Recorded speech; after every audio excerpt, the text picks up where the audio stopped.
Yeah, yeah. Fresh out the cell with a plan and a boo. Anklet beeping, but my heart's beating for you. Let's go. Met her on a prison pen pal site. She said you cute even in that orange light. Now I'm home and I'm free, kinda on probation. She picked me up in a Prius, pure elation. Got a teardrop tat and a heart full of dreams. She brought cupcakes and some government cheese. I said, girl, you a snack, maybe even a feast. She said, you just hungry cause you live with the beast. Love after lockup, wild and free. Got no keys, but she got the key to me. From yard time to FaceTime, look at us glow. From prison phone calls to reality show. Love after lockup, we don't play. Tinder got nothing on JPay. I did my time, now I'm doing hers. Doing laundry and love, both in spurts. Hello and welcome back to another episode of Love After Lockup Lockdown, where we are covering Season 3, Episode 4. As always, you can find us in our Facebook group and on Instagram at Love After Lockup Lockdown. I'm Jennifer. And I'm Lisa. And this week we're covering Season 3, Episode 4, titled Liar, Liar. Lisa, how are you? I'm doing good. How are you? Fantastic. I have a dog walking around right now with his little chain. Okay, we just got to interview John Miller from Season 3, and we would love other cast members from whatever season we're currently covering to email us at lalulockeddown@gmail.com if you would like to come on and be a guest. We are not here to exploit you. We are not going to ask you things you don't want to be asked. We're not here to make fun of you or put you in any sort of negative light. If you listen to our interviews with Deontay and John, you can see how our interview would go. And if you feel comfortable and you would like to come on, maybe you have websites you would like to promote or businesses you'd like to promote, it would be a perfect platform for you to use to get this out to everyone, to your fans, to customers, what have you. So if you would like to come on, please email us. We would love to have you. Wonderful. Well, this week we start off with Quaylen and Chevelle, and Quaylen's mom and Chevelle are standing outside of the prison waiting for him to be released.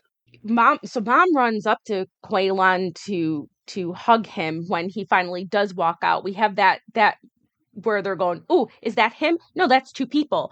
Is that Quaylen? And when he finally does come out, I liked that Chevelle actually let mom go first without being a dick, right? She fully stood back and let mom go be the first one to hug Quaylen, and I loved that. I that props to Chevelle for that. That was a very mature thing to do. Mm-hmm. Chevelle says she's ready for everything to change, and he's going to change her and Maila's life, and that's a lot to put on him. And I think that he can do it because he has some statements that he says later on in the episode where he has big plans for big plans for his new life outside of prison. I don't know if he ever got there. I don't know if I've ever really looked Quaylen up to see if he's doing okay. Maybe we talk about him in the group. Maybe we don't. I have no idea. I really don't know. Do you know? I don't know how he's doing. He's brought up pretty often, but I don't know how he's doing. He is brought up, but I don't think anyone brings up what he's where are they now? kind of Yeah, I don't moments, think so. right?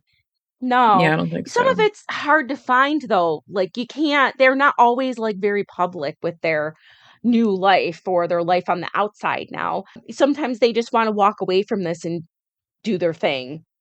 So after he hugs his mom, she's hysterically crying. He says, "Stop crying," and then he goes over to Chevelle and he hugs and kisses her. Quaylen says when he met Chevelle, he was going through some things, and she really helped him get through all of it. And he's mentioned that before. He said that she's a very calming presence for him. Yeah, but we hear this a lot, and things kind of change after they do get out. I believe that same thing with Chevelle and Quaylen, as we've seen with many other couples. They're locked up. They have very little support systems, and this dating people on the outside, really helps them stay like connected to the outside world, and it makes them feel like loved and appreciated. And all three of them go in for a group hug, which has to make him feel good. hmm Mom says that she doesn't want to let Quaylon go.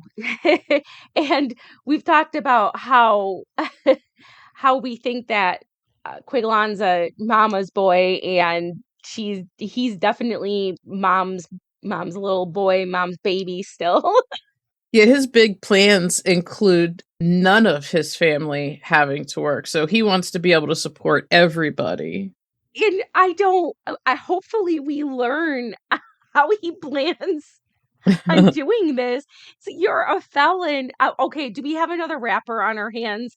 Because I know Chevelle is a rapper. Is he? I don't know. Do we have another rapper? They're gonna be famous. They're gonna go in the studio. They're gonna make millions of dollars. No one has to work again. Because I don't know exactly what Quaylon's gonna do just walking out of prison after being in there for 17 or is from 17 years old. Maybe he has a degree. I don't know. Maybe he did school in prison. But what are his plans? Well, that's a good point. I mean, he could have gotten a degree while he was in prison. There are people who do better themselves while they're in prison. I would fully take advantage of that, especially if I was like a kid and then became an adult 12 years in and they're offering me free school. Hell yeah, I would definitely do it. It would keep you busy. uh, And when you walk out, you'd at least have something to show for. So Chevelle says trust is important to her, and she doesn't know why he told his mom that they were going to be moving to Houston. I would be really upset by this. I don't know if she's playing it off. I don't know if this is something production made up. But for him to tell his mother that her and Maila are moving with them is weird. That's weird behavior.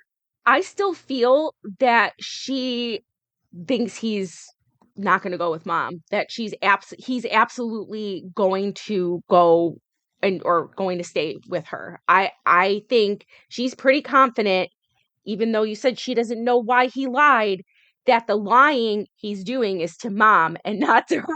I don't know. I mean, she's not a stupid lady. I feel like she knows that he lied to her. Yeah, you think? I don't know. Oh, maybe she's just hoping.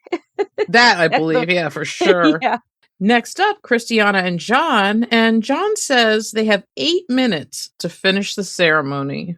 These two are my favorite part of this whole episode. I loved this whole thing. It was crazy driving in the car, like rushing, and all the weird shit. They're smoking their vapes.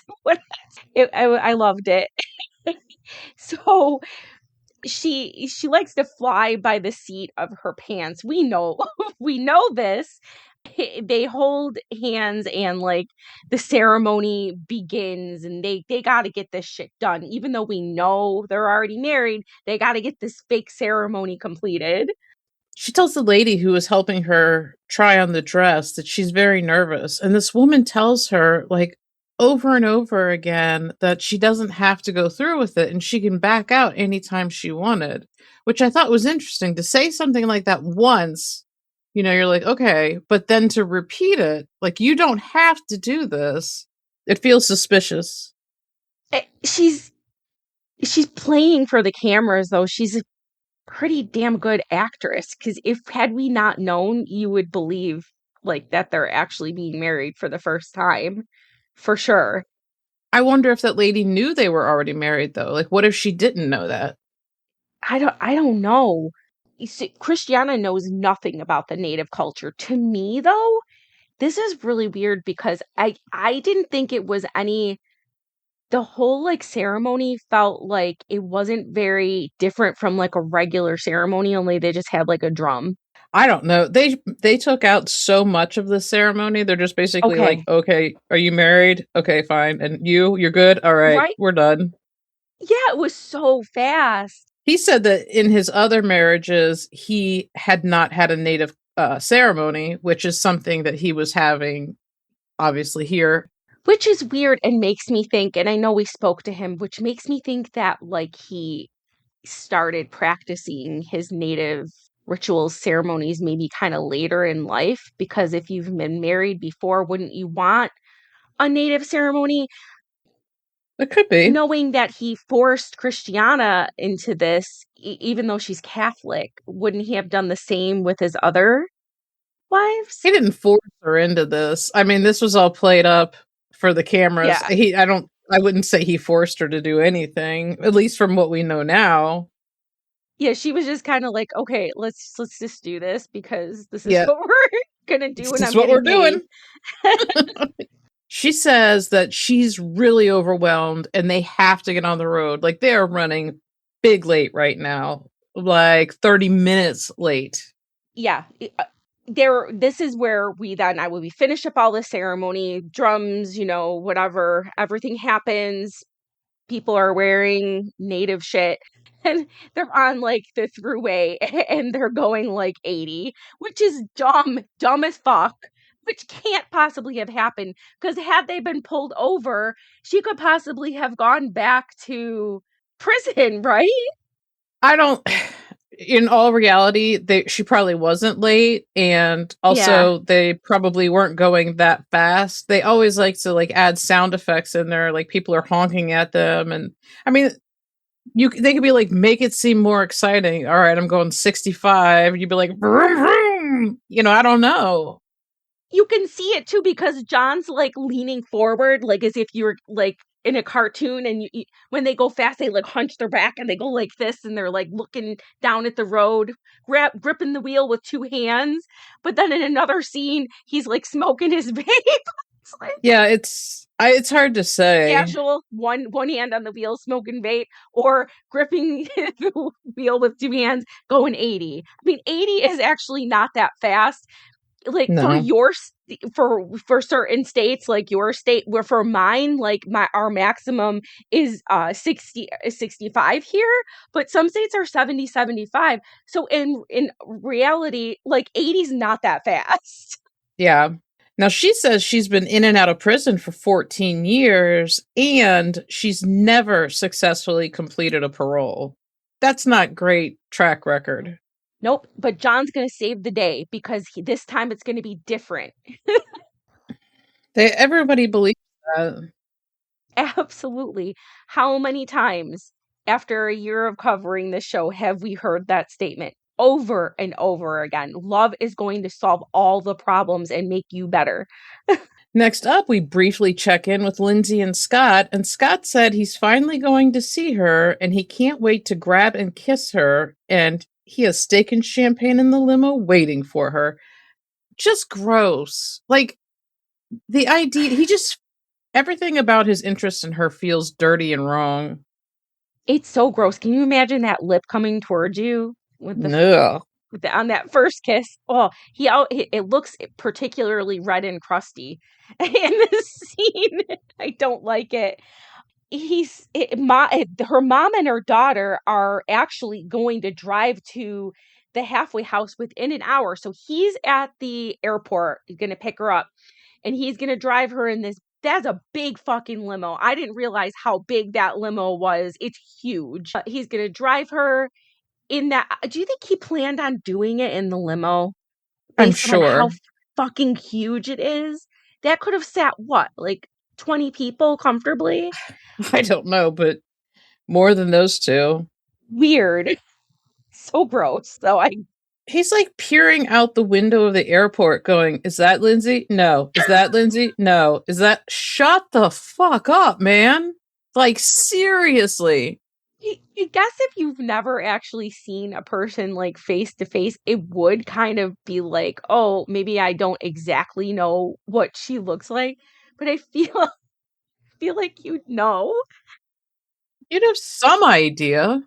The other part that I thought was like pretty gross is he said he bought a house to cultivate his relationship with her, and there's a lot riding on this.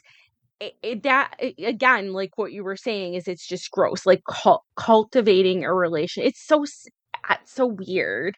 I didn't like that statement either. He's so gross. I'm not a fan. Next up, Shonda and Tyrese goes to a get-together with his kids at a friend's house. I really love Tyrese. I would love Tyrese on. I think I would feel comfortable having him on. It would be fun. He hasn't been to a social gathering in like a while, and it's like a lot of his family. I think all his kids were there, from what I could tell. Yeah, he said his kids don't know much about Shanda because he doesn't know if they'll accept her or not. They have a lot of reason not to. They definitely do, but they're hanging on that one reason, and we'll talk about that here coming up. He tells his family that she's only 28, and that's concerning to them because that makes her the same age as his kids, basically. She's always Right. creepy. So he's talking to this guy. I haven't figured out who he is, but he tells her, like you said, that she's 28, and he goes, "Well, Hugh Hefner did it." Well, that's a great excuse.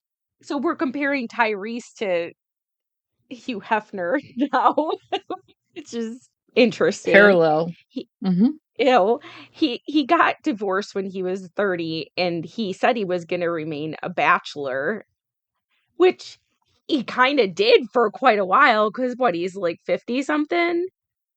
So I'm not sure. Something. He says that he hopes his kids will want him to be happy regardless of who he's with. And I think that that's true to a point. They also don't want to see you get scammed and hurt. they assumed that she was a black woman, and then he tells them she's white. And at first his son is like angry, and then his daughter gets angry too. I guess, I mean, that's okay. It would be normal for certain people or families to have that be something that's concerning. Yeah, his son is angry about it and says apparently his opinion doesn't matter, but it doesn't. Your dad is a grown man.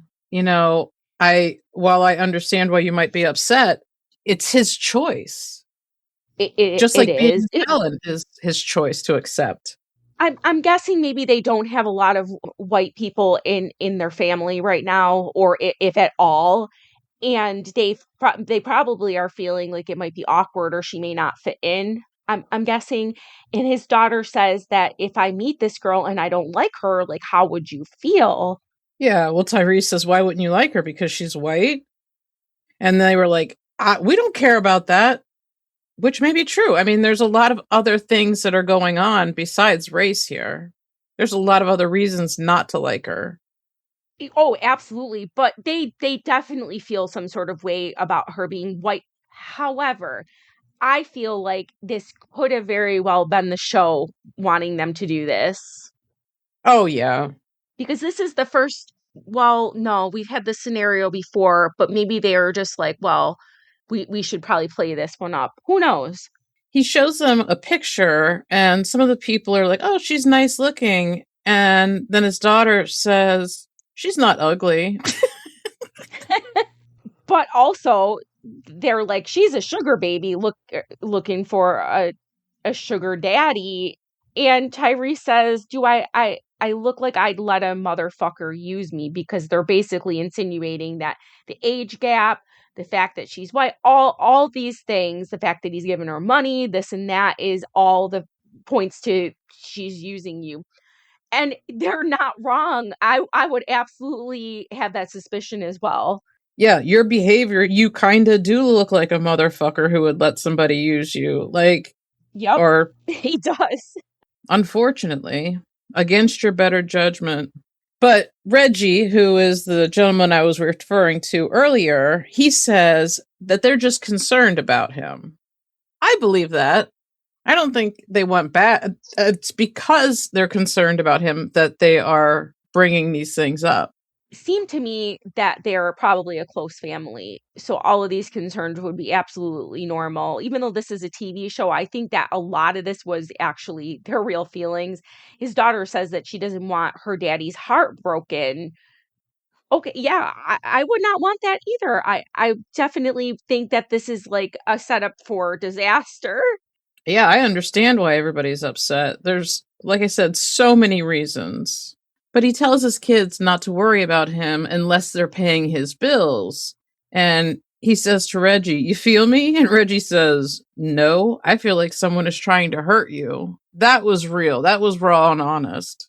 This would be like a concern because we heard that he's well off, right?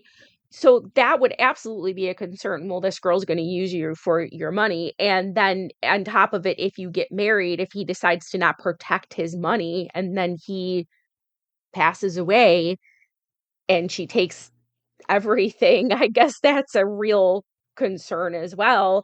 I'm not saying his kids are waiting for him to die so that they can have all his shit, but I mean, it would be a factor. Well, you don't want somebody to come in and take away everything you've built. You know what I mean? If you want your stuff to go to your kids, then that's where it should go. It shouldn't be taken by somebody who just swoops in. No. He says he understands his kids getting upset, but this might be the best thing that's ever happened to him. And you just have to take chances sometimes in life. He just wants them to prove him wrong. We'll see. He says if it's him and her against the world, then that's what it is. Next up, Destiny and Sean, and Destiny says she needs to take a shower, and Sean says, "Is that what that smell is?"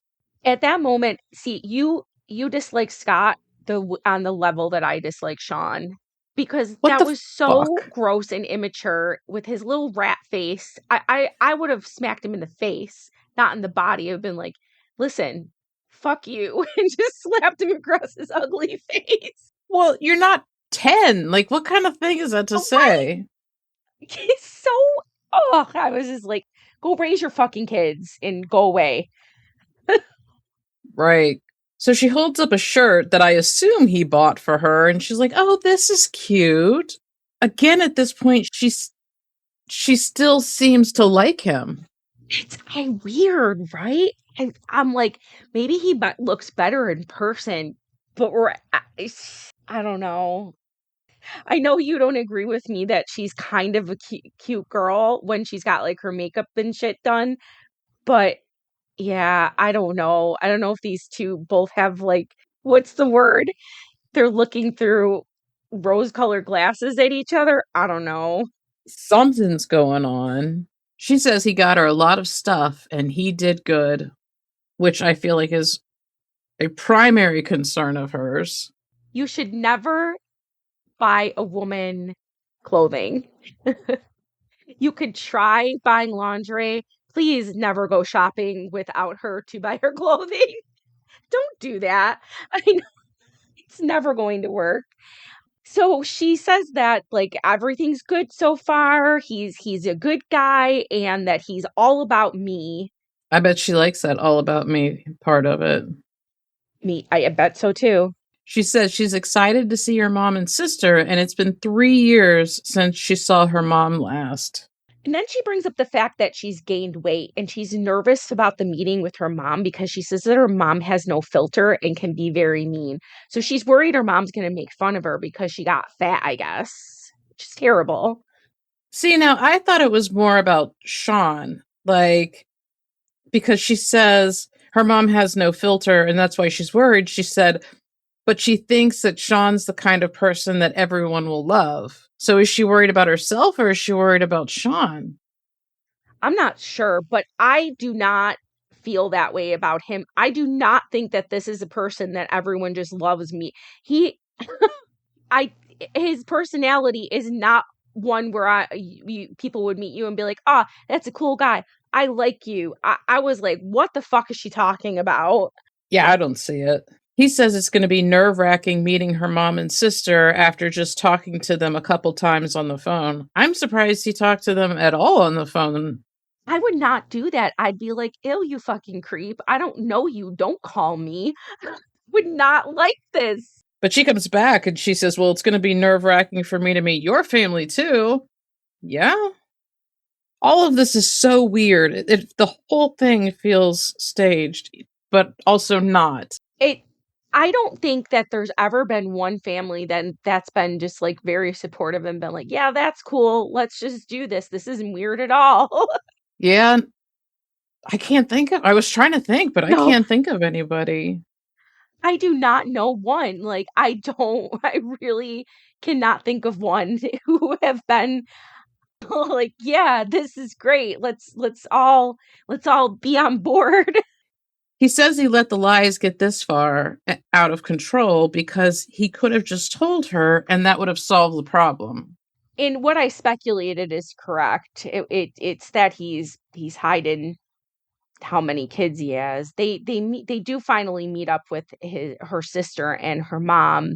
Oh, her sister says, so since you guys have like talked a lot on the phone, was like the meeting natural? And I thought it kind of was though. I know they never met in person. It seemed like they must have talked a lot because it felt kind of like they already knew and met each other. It was not awkward to me when they finally met. No, it did seem like they knew each other. Her mom says that Destiny was her hardest child, and at some point she just got angry and stopped talking to her, and she regrets that. She also does say that she's not going to blame herself for why Destiny is a criminal because she says, well, I'm not a criminal. So I'm guessing she doesn't know what went wrong with her because sometimes people, your children or the children on this show, they follow in the parents' footsteps, but this was not the case here. I guessing mom was not a drug addict. Mom was not a criminal. So she doesn't know why Destiny is like this other than the fact that she's just difficult. So Destiny's drinking what looks to be an espresso martini, and she hands it to her sister and says, it's better than hooch. I should fucking hope so, first of all. But two, you literally just got out. Like, and you're not even out. You're on bail, dude, and you're drinking Yeah, she's not supposed to be drinking. in a public restaurant. Like, anybody could see you. Yeah, I forgot she's not on parole. She's just out on bail. So Yes. this is way worse than if she were to be on parole sucking down a espresso martini. And her sister asks her what hooch tastes like, and Destiny says it's pretty sweet, like rotten fruit. Yummy, yummy. And it's also made in a toilet, which I don't care how much I wanted that alcohol. Knowing that it's made in a fucking toilet, barf, man. I could never choke that down. Never. Desperate times, I guess. So they ask mom what she thinks of Sean, and she says, well, he went on a website and got a hold of a name, and it's like he's finished. And she hopes that it's not going to end up in a heartbreak for Destiny. I don't know that I'm as worried about Destiny as, you know, I think if somebody's going to get hurt, it'll be Sean. I agree with you. And it is a little creepy though. It definitely is because you'd be like, well, why does this guy have to go this route? Like, why does what is wrong with him that this is the way that he has to go? Going on a prison pen pal website, looking at girls and just picking them out. You have not, basically, she says it's fishing. And it is. He just threw out his lure. He was just like, oh, that one fully based on looks. We know that that's all he based this on. He didn't read her fucking profile. He was looking for whoever was prettiest in their picture, and he chose that one. And I think that Scott did the exact same thing. I think so too. Mom said she's worried about Destiny moving to Las Vegas to be with Sean because mom doesn't really know him and she doesn't know how safe Destiny's going to be out there with him. That is totally fair. Especially, I mean, Destiny's been locked up since 14. She needs to be in the best conditions. Although, what we know about her now doesn't matter what conditions she's in, she is forever in the same situation. Yeah, Vegas would be a horrible place for a person like Destiny. Horrible. It's Sin City. You can find and do anything you want there. It is not a good choice. Yeah, we talked about that with Clint and Tracy when Clint took Yeah. Tracy there right after she got off of probation, parole, whatever. It's like, is this really the best choice? So mom says she's really worried about Destiny going back to prison. And then Destiny just interrupts and says she's hot and she's going to go change in the bathroom. And she gets her sister to go with her, leaving her mom with him, which felt like she was setting him up. I think so too. And ultimately, Sean winds up telling mom that he's never been married and he has 6 kids. And apparently, he told everyone, including Destiny, that he had 2. Now, you're eliminating 4 whole ass kids. Lying about your kids is fucked up. Like, lying about your age is fucked up, but it seems less fucked up than lying about human beings existing. Like, that's a fucked up thing to do. And you know what? What if she wanted to be with somebody? What if she's like, a 2 is okay, 6 is not okay? But now you've made her invest in this relationship that's really going nowhere because you didn't disappear 4 of your fucking kids.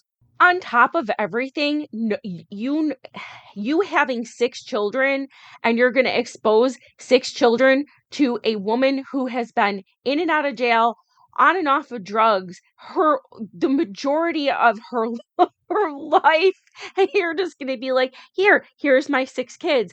I know this may overwhelm you and cause you to use drugs again, but here you go. What? He's so oblivious. I don't know if he's stupid or I don't know. I He have not is figured him stupid. out. I It's think he's stupid, right? he makes terrible decisions and I don't feel sorry for him because at some point you have to know better. Like, we've all done stupid things. It's just at what point do you go, okay, enough's enough? Exactly.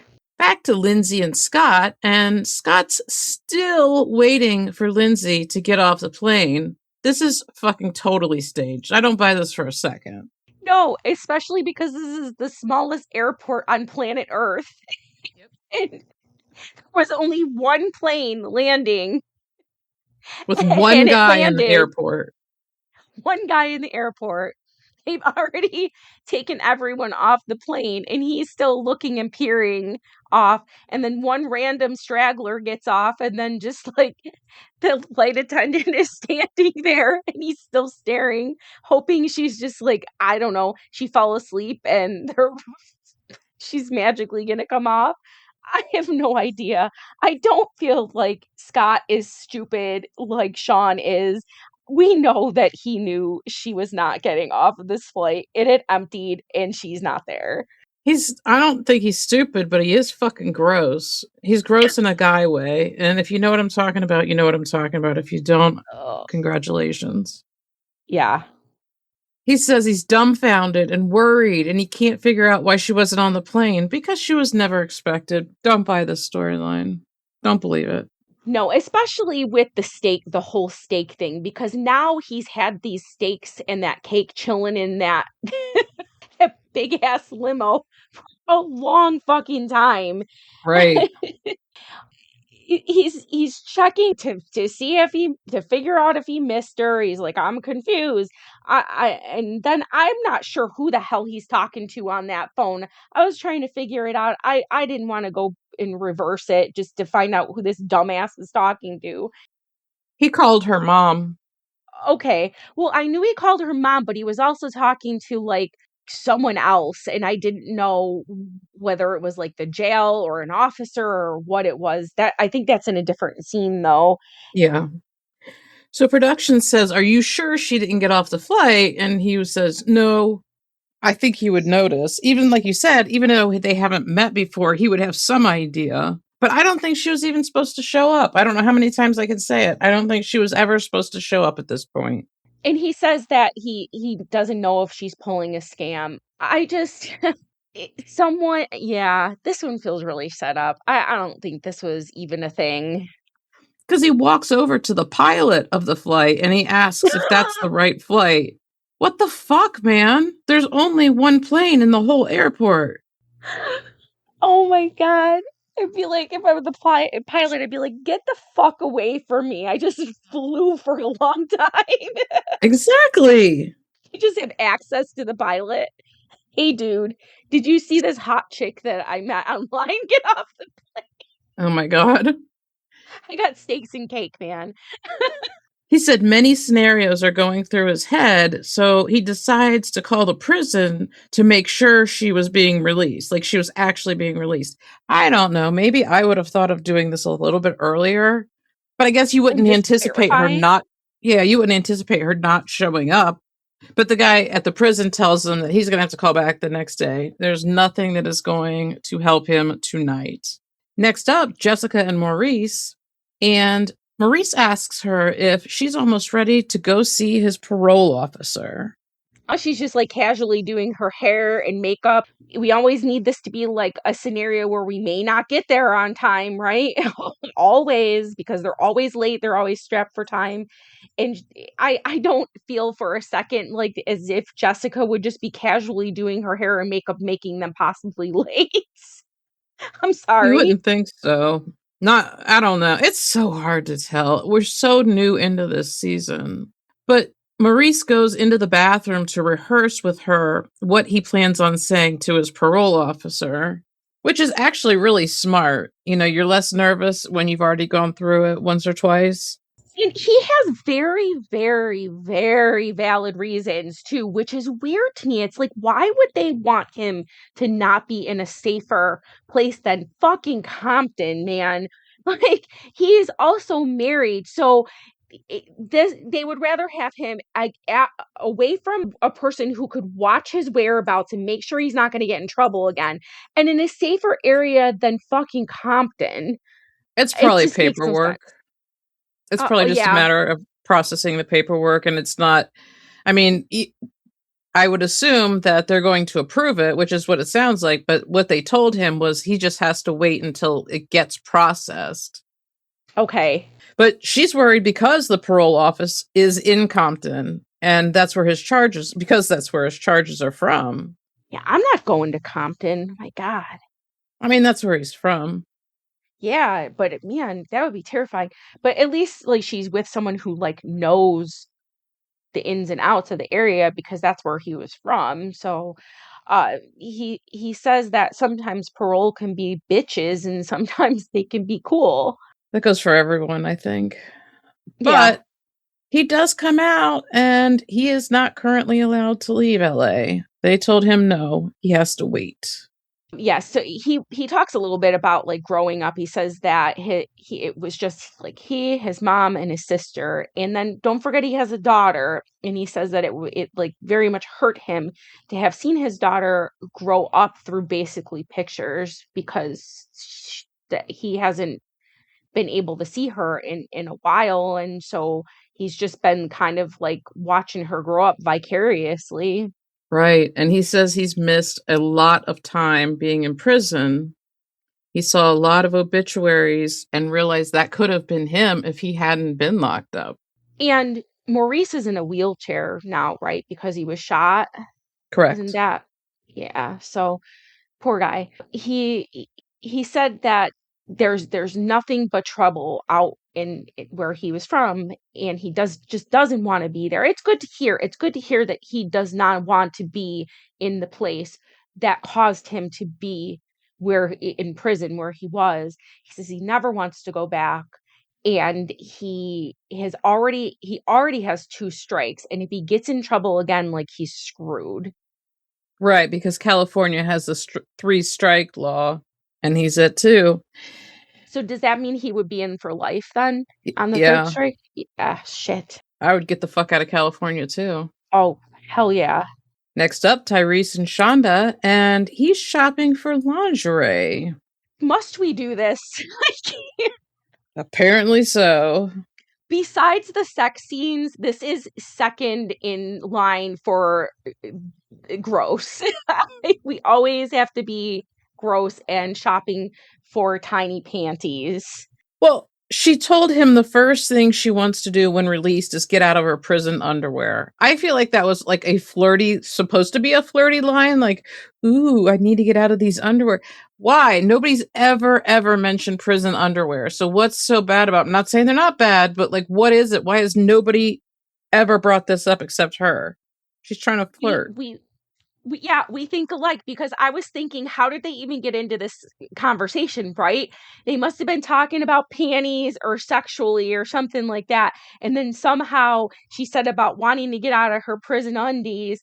And which I can imagine are probably those giant mesh granny panty style things that you'd get in a hospital. but I'm not Could be. sure. But I was thinking the exact same thing. He says that Shonda has a nice ass. We've That seems heard to of be this. his I biggest know. concern. That's his thing. This is what made him fall in love with Shonda. It was not her cool name, it was her big fat ass. He says the sex is going to be amazing. Trust him. He knows. How do you know? You can't tell by looking at somebody. Yeah, he's confident about himself, but he can't be like, "Oh, she's got a big ass. She's gonna be good at sex." Next up, Jessica and Maurice. And Maurice is inside for 30 minutes and then comes out, and we hear Jessica say, "You can't go to Vegas? What does that mean?" Well, I'm pretty sure it means you can't go to Vegas. Uh-huh. Yeah, so he has to wait for the review, and it is at least 60 days. And I'm guessing it's going to be more rather than less. Probably. He said that they have 30 days to review it and 30 days to send them back. So he feels like he's stuck in California for 60 days. And that's a good call, is to assume it's going to be the absolute maximum days. Yeah, he calls his auntie, and he is just upset, and he's telling her what happened, and he says he just wants to go home, and he just wants to be with his wife. And I don't know what happens with them, but I feel this one's like legit. For now. For now, I'm like, this feels like a legit relationship. I wonder if she feels that way, because she does still think, it feels like she still thinks that he married her just to have conjugals. Yeah. So Jessica says it's like they want him to go back to prison by not letting him leave. And she doesn't want to go back home without him because she's afraid if he goes to Compton, that means he's definitely going back to prison, which is a reasonable fear. And then we end the scene with him. They're in the car and they're driving, and he says, "Just drive to Vegas." And I really, really, really hope that they didn't actually do that, because he would just go back. He would just go back to Well, prison. my friend, we shall see. Next up, Lindsay and Scott. And Scott says that he has to wait until the following day to find out anything from the prisons. But for now, he's going to call her grandmother and let her know that Lindsay never showed up. Yeah, this is just not adding up. I would feel like someone would know something. Lindsay would be telling at least someone something. I don't. It's so set up. It's bothering me. So then we see the limo driver basically being his therapist and his BFF. They barely know each other. He's just like talking to the limo driver about the whole scenario. His scenario. He says, "Well, when you need to be at the halfway house, you need to be at the halfway house." And he says, so in his opinion, and this is just a random dude who doesn't know this guy, he said it wasn't real, but he must have, I'm guessing that this limo driver must have some experience with this or have known how this shit goes. He could totally be speculating. I mean, it doesn't take a genius to know he's probably getting fucked over. Yeah. Scott says his aggravation level is very high. I mean, if this were real, mine would be too. Yeah, but then he decides, he just tells the driver, "Well, I've got steaks and cake." And then he and the limo driver are just sitting outside of this tiny airport having a conversation about a woman that he barely knows, and that limo driver doesn't know, and they're just chilling eating the food that Lindsay and he were supposed to eat. And it's so fucking weird, and I was cracking up. I want steak and cake. Yeah, steak and cake. So Scott says he's built trust with Lindsay, but there is still a possibility that she's just using him for money. No shit.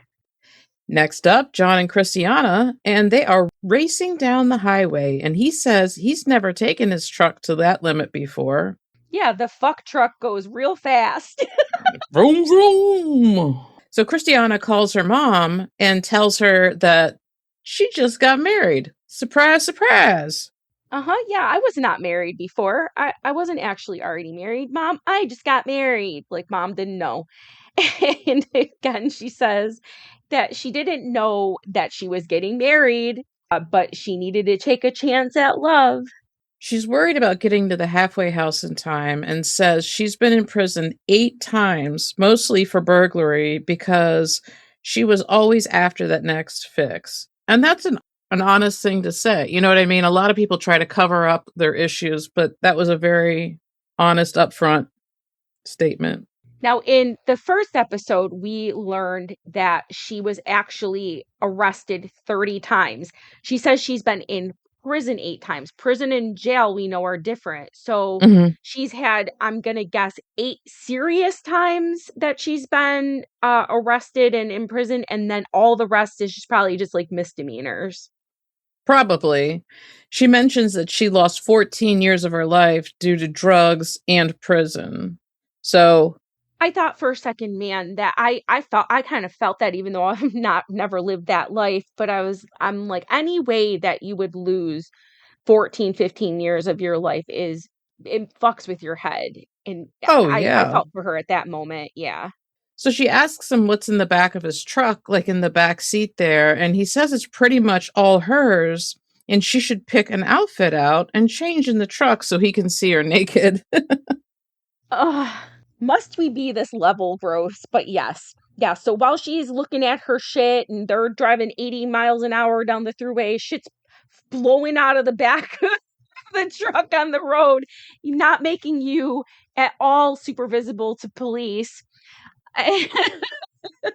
Yeah, that would do it. I this whole scene, I thought that this episode was pretty boring, but this whole scene was like that, and the limo driver eating the steak was like my favorite. He said the original plan of having sex at the park had to be put on hold, but he's waited this long and he can wait as long as it takes. And at one point there was some like titty talk, and I was like, "Stop it, man! I'm gonna throw up." He says they're supposed to be there in 20 minutes and they're still an hour away. That's not great. Caught something. After she changes into the same outfit, though. I don't know what she changed into, unless I was crazy. They show her changing, and then I see her in the exact same sweatshirt, and then she says she feels sexy, and I'm like, wait a minute. She's just wearing a striped sweatshirt that makes her feel sexy. Did she change into panties and underwear or something? Like, She or bra changed and her panties? shirt. Did she? Yeah, But that she changed her clothes. but that wasn't a sexy shirt, though. It was just like a sweatshirt. I was so confused. It was just a sweatshirt, but it wasn't what Yeah, she was wearing. So maybe it was just that it wasn't prison clothes. I'm not sure. I don't know. He says that worst case scenario, getting back to the halfway house late could send her right back to jail. So she says that the worst case scenario is that her PO is going to be a jerk, and they're like in Dubuque, and she says she's been to this halfway house 4 times, and that halfway houses are a trap, and there's always drug users and drug dealers. That's what halfway houses are. That they people who are drug dealers and drug users, which sometimes goes hand in hand, they have to be in a halfway house before they're released into the wild. And yeah, I would think that shady shit goes down when no one's watching. They're not always monitored 24 hours a day. I'm sure. She says when she's near Dubuque, she gets nervous because that's where she spent her drug days, which I guess are continuing. It's really a bad idea to put somebody in a halfway house in the exact same city that they fell into their addiction in. Exactly. But it's up to them to change, though. If you can't if you are not ready to fix yourself and get help, it's then you don't have to fall into that trap if you don't want to. And she says she's really nervous about going back to prison because John is so important to her. I think that's true. I think she was at this point still really worried about losing him. I think so, because I think that she does think that he will help her stay on the straight and narrow, which is, I think, mainly like her whole the whole thing that attached her to John is that she thought, this is going to be a normal life, a normal guy, something I've never had before, and maybe this might help me. Could be. And we round this week up with Sean and Destiny. So her mom says, "You have 6 kids. I thought you only had 2." And he said, "Well, you think that because when we first started talking, I did tell Destiny I only had 2 kids. but that was only because I didn't know her very well at the time. No, that's a bullshit excuse. Mom comes to the conclusion that they only told each other the shit that they wanted each other to know about each other, which is totally what happened here and totally valid and a great observation. And then Mom says, what kind of man goes after a 27-year-old girl? She's not a girl. She's a grown-ass woman. And then Mom says, what's wrong with you? What the fuck do you mean? She's 27. She's not 17. Here's another mom who doesn't have a grip on the fact that your child is not a catch. She's a criminal and a massive drug addict. And I mean, at this point, I'd be like, why are you interested in my daughter because of that fact? Not like what's wrong with you, but in a way that she's saying, but like literally overall, what the fuck is wrong with you? And why is this what you would want? Right. Her mom asks him what his intentions are with Destiny, and he's like, oh, I hope we'll get married. And she's like, you're moving way too fast.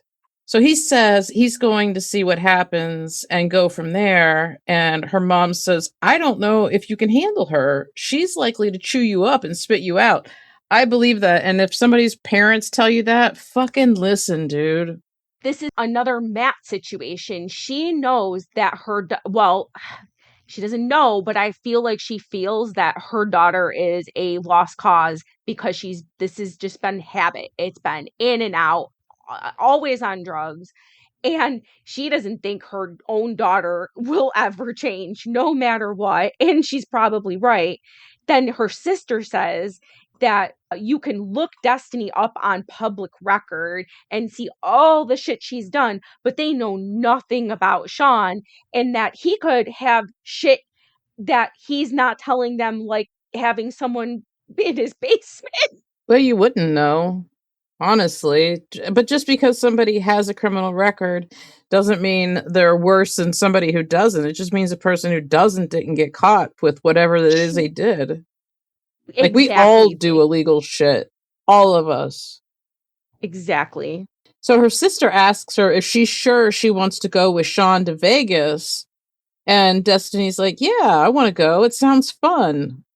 It sounds dangerous as fuck, man. Like, yeah, she wants to go to Vegas, but not because of Sean. She just wants to go to Vegas because she wants to go to Vegas. And because we know this because she says she's still nervous and she doesn't know if she's ready or not to do what like he wants them to do, which is basically like have a life together and get married. She's not ready to like be told what to do yet. she does say that he got her everything that she asked him to get, but she doesn't like the way any of it fits on her.